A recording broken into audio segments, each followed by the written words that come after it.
V bližini šol in na šolskih poteh je znova bistveno več mladih kot med poletjem. Mladi so tudi hitrejši, kar pomeni, da lahko pričakujemo kolesa, mopede, rolke, skiroje, vse tisto, kar mogoče v počitniškem času nismo bili navajeni. Zato je za vse ostale udeležence v prometu, predvsem tiste, ki smo v vozilih, tem bolj pomembno, da znamo to predvidevati in da smo v bližini križišč in pa prečkanj cest bistveno bolj pozorni, kot smo običajno. Policisti so sicer aktivnosti za večjo prometno varnost ob začetku šolskega leta izvajali vse poletje.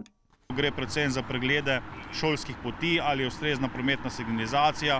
Opozarjamo vzdrževalce cest na popravilo talnih označb in pa postavitev dodatne prometne signalizacije. S šolami pa skupaj načrtujemo in pregledujemo varne poti v šolo. Tudi meritve hitrosti poostreno izvajajo že nekaj časa. Ta in prihodnji teden za varne prehode čez cesto skrbijo tudi v Združenju šoferjev in avtomehanikov Novo mesto. 1,5 uro zjutraj in 1,5 uro sredi dneva.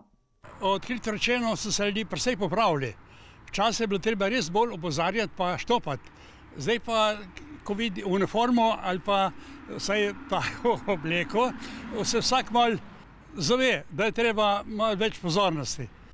Načrtno delo različnih ustanov in organov na področju prometne varnosti daje rezultate, ugotavljajo tudi na policiji.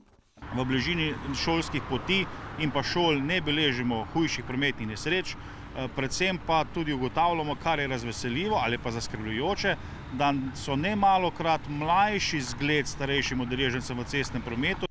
Saj prometna pravila bistveno bolj spoštujejo in na to opozarjajo tudi starejše.